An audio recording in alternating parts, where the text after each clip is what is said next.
வணக்கம் கடகராசி நண்பர்களே. வரக்கூடிய ஆடி மாசத்துல உங்களுக்கு எந்த மாதிரியான பலன்கள் வந்து கிடைக்க போகுது அப்படிங்கறத தான் இந்த வீடியோ பதிவுல வந்து நாம இப்ப பார்க்க போறோம். முதல்ல வந்து சூரிய பகவானை பார்ப்போம். சூரிய பகவான் வந்து உங்களுடைய ராசியில தான் இருக்காரு. சூரியன் ராசியில் இருக்கிறது நல்லதுதான். அரசாங்க சம்பந்தப்பட்ட எந்த ஒரு காரியத்தையா இருந்தாலும் நாம செய்து முடிக்கணும் அப்படிங்கிற ஒரு எண்ணம் இந்த மாசம் வந்து உங்களுக்கு வந்துகிட்டே இருக்கும். அது நீங்க போய் அரசாங்கத்துல வந்து உதவிகள் கேட்கலாம், அல்லது அரசாங்கத்தில் போய் ஏதாவது சர்டிஃபிகேட் அந்த மாதிரி வந்து கேட்கலாம். ஆக இந்த மாதிரி எது செஞ்சாலும் நம்மளால் செய்ய முடியும். ஆக அது கூட எண்ணங்கள் வரும், நீங்கள் செய்யுங்க, அந்த காரியங்கள் வந்து உங்களுக்கு நடக்கும். சிலர் வந்து அரசியல்வாதி ஆகணுங்கிற எண்ணங்கள் இருக்கும், சிலருக்கு கவர்மெண்ட் வேலை வாங்கணும் அப்படிங்கிற எண்ணங்கள் இருக்கும். முயற்சி பண்ணுங்க, கிடைக்கும்.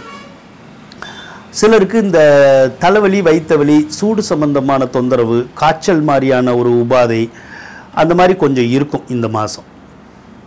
ஆனால் சூரியன் நல்லா இருக்கிறது உங்களுக்கு ஒரு பேரு புகழை கொடுக்கறது கூடிய ஒரு சந்தர்ப்பம் இருக்கும்.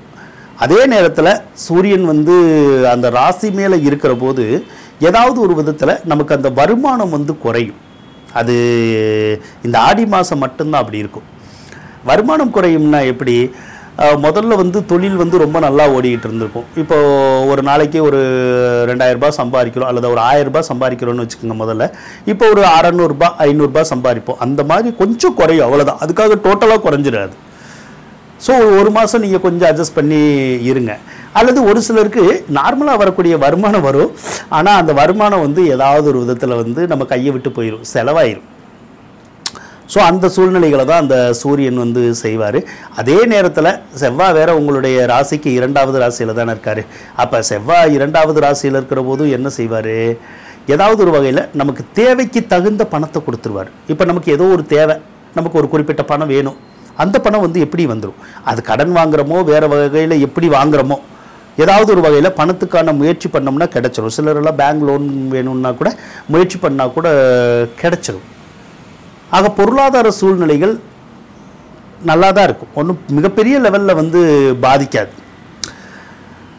கேது 2வது ராசியில் இருக்குது. பொதுவாக கேது 2வது ராசியில் இருக்கக்கூடாது. கேது 2வது ராசியில் இருந்தாலும் அந்த பொருளாதார தட்டுப்பாடை வந்து கொடுக்கும். ஒரு சிலர் வந்து வீட்டை விட்டு விலகி இருப்பாங்க எங்கேயாவதும், அவங்களுக்கெல்லாம் பொருளாதார தட்டுப்பாடு வராது. கொஞ்சம் வீட்டில் இருக்கவங்களுக்கு பொருளாதார தட்டுப்பாடு வரும். அப்படி இல்லைன்னா குடும்பத்தில் ஏதாவது கொஞ்சம் சண்டை சச்சரவுன்னு வரும். அதனால் கொஞ்சம் அட்ஜஸ்ட் பண்ணி போகிறது நல்லதுங்க. 12ஆம் அதிபதி வேற உங்களுடைய ராசிக்கு 12வது இடத்துல தான் இருக்கார். அப்போ 12வது இடத்துல அந்த ராசி அதிபதி இருக்கிற போது அப்பையும் நமக்கு செலவுகள் வந்து நிறையா வந்துக்கிட்டு தான் இருக்கும். எப்போ வரைக்கும் அது வரும் அப்படின்னு கேட்டிங்கன்னா, ஆகஸ்ட் 3ஆம் தேதி வரைக்கும் கொஞ்சம் செலவுகள் வந்து நிறையா இருந்துக்கிட்டு தான் இருக்கும். ஆகஸ்ட் 3க்கு அப்புறம் தான் அந்த செலவுகள் அப்படிங்கிறது வந்து குறையும். பொதுவாக எதில் செலவாகும் அப்படின்னா, கல்வி வெளியில் செலவாகும்.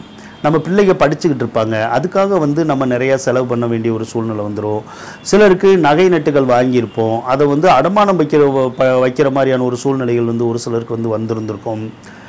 ஒரு சிலருக்கு மட்டும் புதுசாக நகைகள் கிடைக்கும். அதனால குழந்தைகள்னால செலவு, கோயில்னால செலவு அப்படிங்கிற மாதிரியான ஒரு சூழ்நிலைகளும் இருக்கதான் செய்யுது.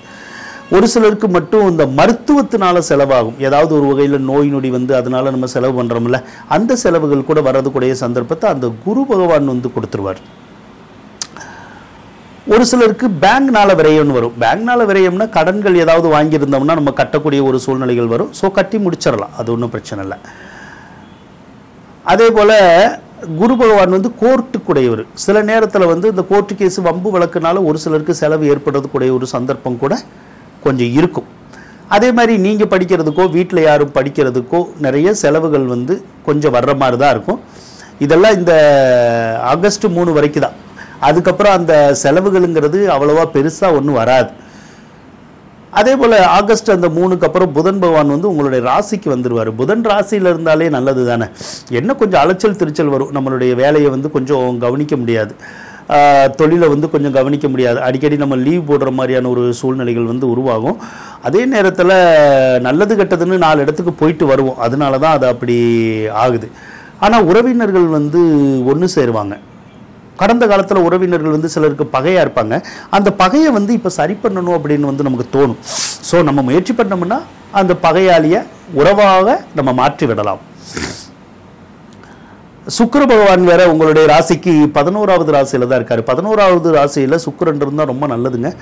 ஒரு சிலர் எல்லாம் பார்த்தீங்கன்னா இந்த 2வது திருமணத்துக்கு முயற்சி பண்ணிட்டு இருப்பாங்க. அவங்களுக்கெல்லாம் 2வது திருமண பாக்கியம் கிடைக்கிறதுக்குடைய சந்தர்ப்பம் வந்துடும். அதே போல் ஒரு சிலருக்கு ஆடை ஆபரணத்தினால நல்ல லாபம் கிடைக்கும். இந்த வீடு கட்டுற தொழில் செய்கிறாங்கல்ல, கன்ஸ்ட்ரக்ஷன் தொழில் அந்த மாதிரி பண்ணுறவங்களுக்கு நல்லாயிருக்கும். அதே போல் ஜவுளி சம்மந்தப்பட்ட தொழில் செய்கிறவங்க, ஆபரணங்கள் சம்மந்தப்பட்ட தொழில் செய்கிறவங்களுக்கெல்லாம் நல்ல முன்னேற்றம் ஏற்படும். அதே மாதிரி இந்த கட்டடக்கலைன்னு சொல்லுவோம், அதுக்கப்புறம் இந்த சினிமா ஃபீல்டு இருக்கு இல்லையா, அந்த ஃபீல்டில் இருக்கிறவங்களுக்கு பூராமே அது சின்ன திரையாக இருந்தாலும் சரி தான், வெள்ளித்திரையாக இருந்தாலும் சரி தான், அவங்களுக்கெல்லாம் மிகுந்த யோகத்தை கொடுக்கக்கூடிய ஒரு மாதம் தான் இந்த மாதம். அதனால் நினச்ச காரியமெல்லாம் கூட வெற்றி பெறக்கூடிய ஒரு அமைப்பு இந்த மாதம் வந்து உங்களுக்கு இருக்க தான் செய்யும். அந்த சுக்கிர பகவான் வந்து ஜூலை 26ஆம் தேதி 12வது ராசிக்கு வந்துடுவார். 12வது ராசிக்கு வந்துச்சுன்னா ஒரு சிலருக்கு வீடு கட்டணுங்கிற எண்ணங்கள் வரும். வீடு கட்டலாம். வீடு கட்டுறதுனால வந்து ஒரு சிலருக்கு செலவாகும், ஒரு சிலருக்கு வாகனத்தினால செலவாகும். வாகனத்தினால்னா வண்டி ஒரு சிலர் வாங்குவோம், ஒரு சிலர் வந்து வண்டிக்கு ஏதாவது நம்ம செலவு பண்ண வேண்டியது வந்துடும். ஒரு சிலர் வீட்டில் வந்து திருமணம் நடக்காமல் இருந்துச்சுன்னா யாருக்காவது திருமணம் நடக்கும். அந்த வேலைகளை வந்து அந்த சுக்கிரன் வந்து நமக்கு செஞ்சு கொடுப்பார். அதுக்கடுத்து கடகராசியை பொறுத்தளவுக்கு அஷ்டமச்சனி வந்து இப்போ நடக்குது. அஷ்டமச்சனியில் சனி பகவான் ஆட்சி வேற பெற்றிருக்காரு. அப்போ சனி வந்து ரொம்ப பவர்ஃபுல்லாக தான் இருக்கார். இப்போ வக்ரம் வேற ஆயிட்டார், அதை காட்டிலும் ரொம்ப பவர்ஃபுல்லாக இருப்பார். அப்போ அவர் கெடுதல் செய்யக்கூடிய ஒரு கிரகம் நமக்கு கடகராசிக்காரவங்களுக்கு எல்லாத்துக்குமே. அவர் ஒரு 40-50% பவரில் இருந்தால் கூட பிரச்சனை இல்லை. ஆனால் 50ஐயும் தாண்டி 100ஐயும் தாண்டி 150ஐயும் தாண்டி 200% அளவில் பவரில் இருப்பார். இப்போ இருந்து ஒரு 3-4 மாத காலத்துக்கு அந்த பவரில் தான் இருப்பார். அவ்வளோ பவரில் வந்து அவர் இருக்கக்கூடாது. அவ்வளோ பவரில் அவர் இருக்கிற போது நமக்கு நிறைய சோதனைகள் வந்துடும், நிறைய வேதனைகள் வந்துடும். அதனால கொஞ்சம் கவனமாக தான் இருக்கணும் நீங்கள், சரியா? குறிப்பாக அந்த கணவன் மனைவி உறவில் ஏதாவது தொந்தரவு வந்துடும். ஒரு சிலருக்கு கணவனை பிரியறது, மனைவியை பிரியறது, கணவனோட சண்டை சச்சரவு வர்றது, மனைவியோட சண்டை சச்சரவு வர்றது, ஒற்றுமை இல்லாமல் போகிறது, பிரிஞ்சு போகிற மாதிரியான சூழ்நிலைகள் வந்து வந்துடும். அல்லது ஏதோ ஒரு வகையில் சிலருக்கெல்லாம் மன முறிவு கூட ஏற்பட்டுரும். அதை விவாகரத்து மாதிரியெல்லாம் ஒரு சிலர் சொல்கிறாங்கல்ல, அந்த மாதிரி கூட ஏற்படுறதுக்கூடிய சந்தர்ப்பங்கள் வந்து இந்த காலத்தில் வந்து இருக்கும். கவனமாக இருக்கணும்.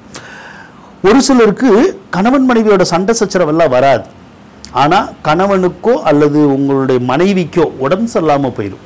அதே மாதிரி வண்டி வாகனங்களில் பார்த்து போகணும், நீங்களும் சரி உங்களுடைய கணவன் மனைவியும் சரி. அப்படின்னா தான் நல்லாயிருக்கும். ஏன்னா அதெல்லாம் வண்டிக்குடைய கிரகம். வண்டி வாகனத்தினால வந்து நம்மளை கீழே தள்ளி விட்டு கையில் காலில் ஏதாவது கட்டுப்பட வச்சு விட்ரும்.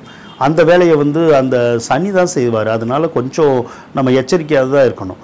அதே போல் இந்த வாகன தொழில் செய்கிறாங்கல்ல, அவங்களும் ரொம்ப எச்சரிக்கையாக தான் இருக்கணும்.